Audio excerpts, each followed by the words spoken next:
नमस्कार, उत्तराखंड समाचार में आपका स्वागत है। मैं हिना जोशी छेत्री। आइए सबसे पहले नजर डालते हैं आज की सुर्खियों पर। भारत नेट परियोजना के दूसरे चरण में राज्य के करीब 6000 गांव इंटरनेट से जुड़ेंगे। मुख्यमंत्री त्रिवेंद्र सिंह रावत ने कहा, योजना के लिए केंद्र ने दी 2000 करोड़ रुपए की स्वीकृति। होम क्वारंटीन में रखे गए लोगों के नियमित निगरानी के निर्देश। मुख्यमंत्री त्रिवेंद्र सिंह रावत ने कहा, रिकवरी रेट में देश में दूसरे नंबर पर है उत्तराखंड। काशीपुर में संक्रमण रोकने के लिए किया गया लॉकडाउन। मत्स्य पालन को बढ़ावा देने के लिए हरिद्वार में खुली मछली मंडी। राज्य मंत्री रेखा आर्य ने कहा, स्वरोजगार का बेहतर जरिया हो सकता है मछली पालन। और राज्य में सड़क सुरक्षा से जुड़े कार्यों के लिए दिए गए 19 करोड़ रुपए। मुख्य सचिव उत्पल कुमार सिंह ने पर्वतीय जिलों में दुर्घटना संभावित रास्तों पर सुरक्षा बढ़ाने के दिए निर्देश। अब समाचार विस्तार से। भारत नेट परियोजना के दूसरे चरण में राज्य के 12 जनपदों के 65 ब्लॉक के 5991 ग्राम पंचायतों को इंटरनेट से जोड़ा जाएगा। मुख्यमंत्री त्रिवेंद्र सिंह रावत ने बताया कि केंद्र सरकार ने इसके लिए करीब 2000 करोड़ रुपए की स्वीकृति दी है। गांवों में इंटरनेट पहुंच से ग्रामीण अर्थव्यवस्था भी मजबूत होगी। विद्यार्थियों से लेकर व्यवसायियों तक को इसका फायदा मिलेगा। ई हेल्थ से गांव के लोग देहरादून के अस्पताल के डॉक्टरों से बात कर सकेंगे। ई नाम के जरिए किसान अपनी फसल ऑनलाइन बेच सकेंगे। कोई टेक्नोलॉजी आती है तो हजारों लोगों को रोजगार देने का भी काम करती है, स्वरोजगार का भी काम करती है। तो इससे राज्य में तमाम तरह के रोजगार के अवसर लोगों को मिलेंगे। मुख्यमंत्री ने कहा कि भारत नेट परियोजना से राज्य में ई गवर्नेंस, ई ऑफिस, ई डिस्ट्रिक्ट, ई हेल्थ, टेलीमेडिसिन, ई एजुकेशन, ई बैंकिंग, ई नाम जैसी सुविधाएं जनता को मिलेंगी। इससे और बेहतर होगा टेली पैथोलॉजी, टेली कार्डियोलॉजी और तमाम तरह की सुविधाएं हम अपने दूरस्थ क्षेत्रों में इस तकनीक के माध्यम से दे पाएंगे। तो हमने ये निर्णय लिया कि हमारी जो गैरसैंण की ग्रीष्मकालीन राजधानी है वो हमारी ई विधानसभा होगी। और हमने अपने आईटीडीए को इसके लिए निर्देशित भी किया है कि आप इसके लिए अभी से उसका प्रोग्रामिंग करें, ताकि वहां पर बहुत जल्दी हम जो फाइलों का बोझ है उसको लाने ले जाने की आवश्यकता ना पड़े। इंफॉर्मेशन टेक्नोलॉजी डेवलपमेंट एजेंसी यानी आईटीडीए के निदेशक अमित सिन्हा ने बताया कि 1 वर्ष के अंदर उत्तराखंड ई व्यवस्था से जुड़ जाएगा। सचिवालय के 16 विभागों को ई सचिवालय से पहले ही जोड़ा जा चुका है। अब अन्य विभागों के साथ जिलों को भी ई व्यवस्था से कनेक्ट किया जाएगा। गैरसैंण को भी ई विधानसभा बनाने का प्रस्ताव केंद्र को भेजा गया है। लगभग 16 विभागों में ई ऑफिस चल रहा है। कई ऐसे विभाग हैं जो कि 1 महीने में 200-250 सारी फाइलें कर चुके हैं। कई विभाग थोड़े कम कर रहे हैं, लेकिन सब लोग प्रगति पे हैं। आईटीडीए कम्प्लीटली ई ऑफिस पे आ गया है, टूरिज्म भी ई ऑफिस पे है, अर्बन डेवलपमेंट डायरेक्टरेट भी ई ऑफिस पे आ गया है, पुलिस विभाग कुछ दिन में ई ऑफिस पे आ जाएगा। तो हमारे इस तरह से कई सारे विभाग अभी लाइन से अगर देखें तो 1 साल के अंतर्गत उत्तराखंड के लगभग सभी विभाग ई ऑफिस पे आ जाएंगे।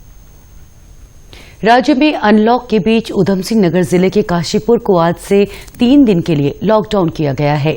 मुख्यमंत्री त्रिवेंद्र सिंह रावत ने कहा कि यहां 50 से ज्यादा कोरोना के एक्टिव केस हैं।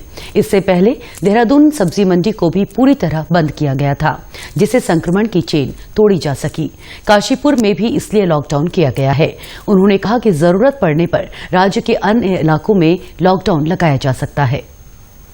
काशीपुर बहुत छोटा कस्बा है, वहां पर इस समय लगभग 50 के आसपास, थोड़ा कम भी हो सकते हैं, 2-4 ज्यादा भी हो सकते हैं, ऐसे एक्टिव केस हैं। और कुल मिलाकर काशीपुर में मुझे लगता है कि 100 से अधिक 150 के आसपास केस वहां पर पॉजिटिव केस पाए गए हैं।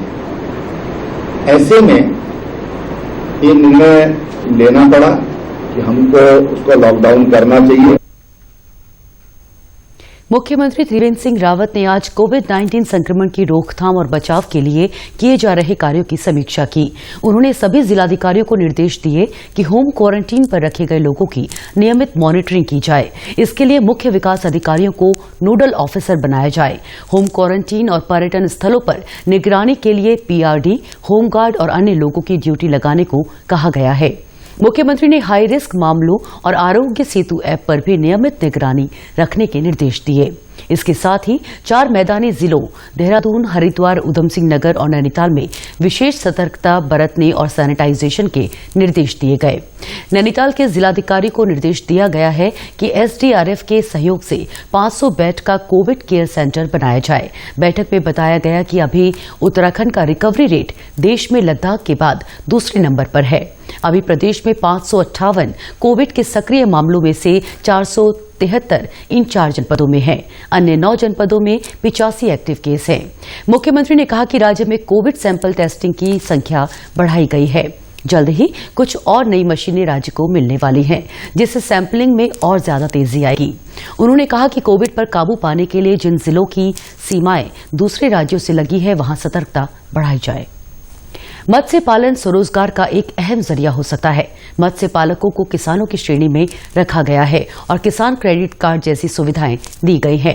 शुक्रवार को हरिद्वार के मंगलौर में मत्स्य विकास राज्य मंत्री रेखा आर्य ने कहा कि राज्य सरकार मछली की पैदावार बढ़ाने और मार्केटिंग के लिए कार्य कर रही है। उन्होंने यहां मत्स्य बाजार मंडी का शुभारंभ किया। कार्यक्रम में आए मछली उत्पादकों को मछलियों की बेहतर प्रजातियों की जानकारी दी गई। रेखा आर्य ने कहा कि पशुपालन और मत्स्य पालन के जरिए हम ग्रामीण अर्थव्यवस्था को मजबूत बना सकते हैं। निश्चित रूप से ये फेडरेशन और मत्स्य पालकों के लिए बहुत सहायक सिद्ध होगा। उनको अच्छी कीमत अपने मछली की उन्हें प्राप्त हो सकेगी। इसके अलावा सरकार लगातार उनको किस प्रकार से उनके पॉन्ड्स में क्या क्या चीज़ों की रिक्वायरमेंट है वो उन्हें उपलब्ध करा रही है, चाहे वो सौर ऊर्जा के संदर्भ में हो, चाहे उनके ऑक्सीजन जनरेटर के संदर्भ में हो, चाहे उनके पॉन्ड्स को सुधारीकरण के संदर्भ में हो। लगातार जो है सरकार उनके साथ में समन्वय बनाते हुए उस दिशा में काम कर रही है। दुग्ध विकास राज्य मंत्री डॉक्टर धन सिंह रावत ने शुक्रवार को देहरादून के रायपुर में आंचल मिल्क बूथ का उद्घाटन किया। उन्होंने बताया कि मुख्यमंत्री स्वरोजगार योजना के तहत डेयरी विभाग की ओर से ये योजना चलाई जा रही है। इसके तहत प्रदेश भर में 500 आंचल मिल्क बूथ बनाए जाएंगे, जिसमें 1000 से अधिक लोगों को रोजगार मिल सकता है। डॉक्टर धन सिंह रावत ने बताया कि 2 लाख रुपए में आंचल मिल्क बूथ तैयार किया जा रहा है।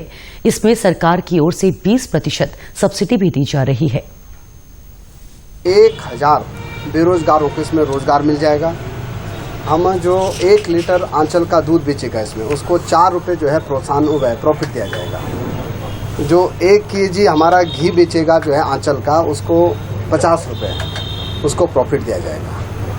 तो इस छोटी सी दुकान में 1000 रुपये पर डे आदमी आराम से कमा सकता है।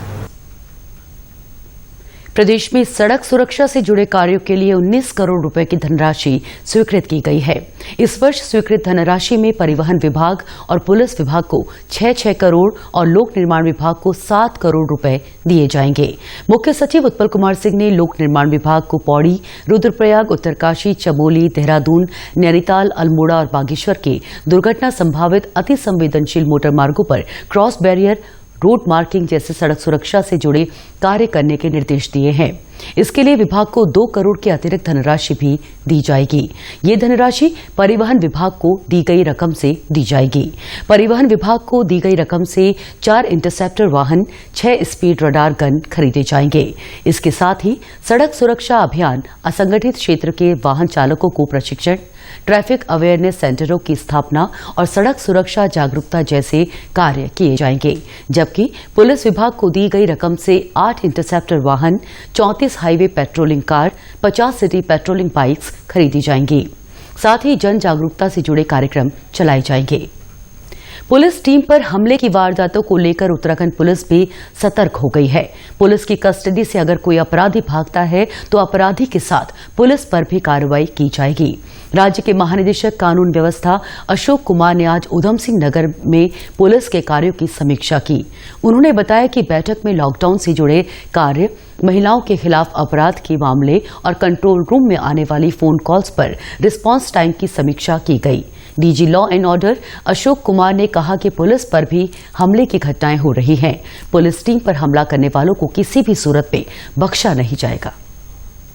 पुलिस के साथ मारपीट की हुई या पुलिस पे हमले की हुई या पुलिस की कस्टडी से मुलजिम भागने की हुई, उस पर मैंने सख्त रुख अपनाया है कि ऐसे प्रकरणों में सख्ती बरती जाए।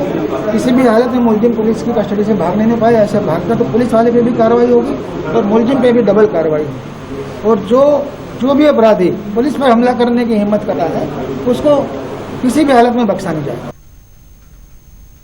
रुद्रप्रयाग के जखोली विकासखंड के अरखुंड गांव का नजारा आजकल बदला बदला सा नजर आ रहा है। लॉकडाउन के खाली समय में यहां के युवाओं ने गांव के घरों की दीवारों पर खूबसूरत तस्वीरें उकेरी हैं। पहाड़ की संस्कृति, पर्यावरण और ग्रामीण जनजीवन से जुड़ी इन तस्वीरों से गांव की दीवारें बोलने लगी हैं। हर तस्वीर के साथ एक संदेश भी जुड़ा हुआ है।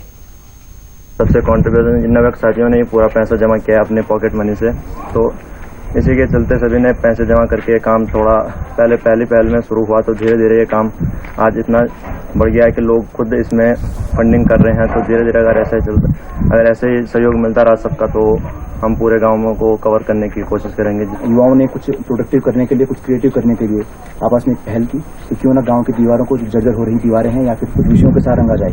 इस दौरान हमने शुरुआत की 5 से 6 बच्चों के साथ और पूरा नगर मंगल दल आज गांव के युवाओं को इस कार्य के लिए प्रेरित करने का काम किया चित्रकार सुमित राणा ने। वो कहते हैं कि राज्य के युवा यहां की स्वच्छ आबोहवा और संस्कृति को छोड़कर महानगरों की ओर पलायन कर रहे हैं, जबकि हम अपने गांवों में ही बेहतर रोजगार, बेहतर जीवन हासिल कर सकते हैं।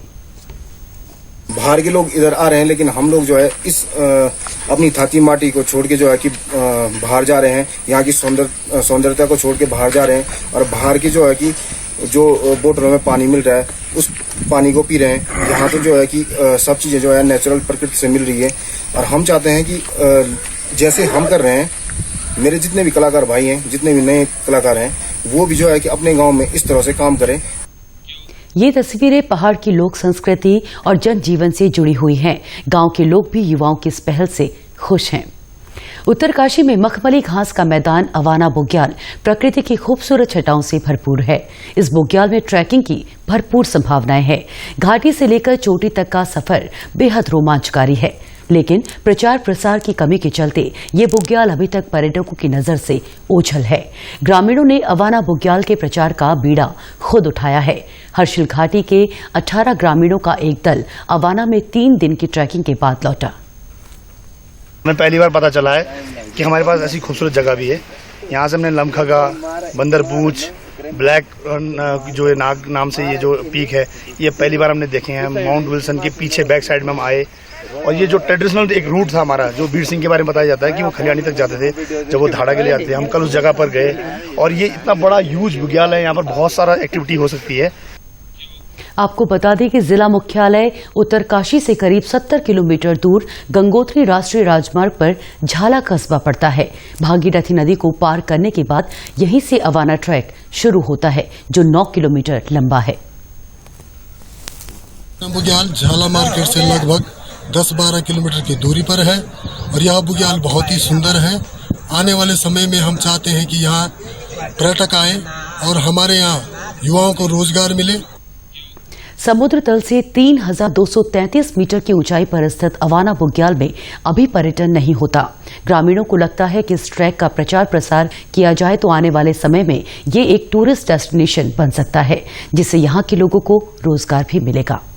उत्तराखंड के समाचारों में आज बस इतना ही। चलते चलते मुख्य समाचार एक बार फिर। भारत नेट परियोजना के दूसरे चरण में राज्य के करीब 6000 गांव इंटरनेट से जुड़ेंगे। मुख्यमंत्री त्रिवेंद्र सिंह रावत ने कहा, योजना के लिए केंद्र ने दी 2000 करोड़ रुपए की स्वीकृति। होम क्वारंटीन में रखे गए लोगों की नियमित निगरानी के निर्देश। मुख्यमंत्री त्रिवेंद्र सिंह रावत ने कहा, रिकवरी रेट में देश में दूसरे नंबर पर है उत्तराखंड। काशीपुर में संक्रमण रोकने के लिए किया गया लॉकडाउन। मत्स्य पालन को बढ़ावा देने के लिए हरिद्वार में खुली मछली मंडी। राज्य मंत्री रेखा आर्य ने कहा, स्वरोजगार का बेहतर जरिया हो सकता है मछली पालन। और राज्य में सड़क सुरक्षा से जुड़े कार्यों के लिए दिए गए 19 करोड़ रुपए। मुख्य सचिव उत्पल कुमार सिंह ने पर्वतीय जिलों में दुर्घटना संभावित रास्तों पर सुरक्षा बढ़ाने के दिए निर्देश। उत्तराखंड की खबरों के लिए आप हमसे सोशल मीडिया पर भी जुड़ सकते हैं। हमारा ट्विटर हैंडल है DD_News_देहरादून। हमारा फेसबुक पेज है DD न्यूज उत्तराखंड और हमारे YouTube channel DD news Uttarakhand को भी सब्सक्राइब करना न भूलें। इसी के साथ समाचार समाप्त हुए। नमस्कार।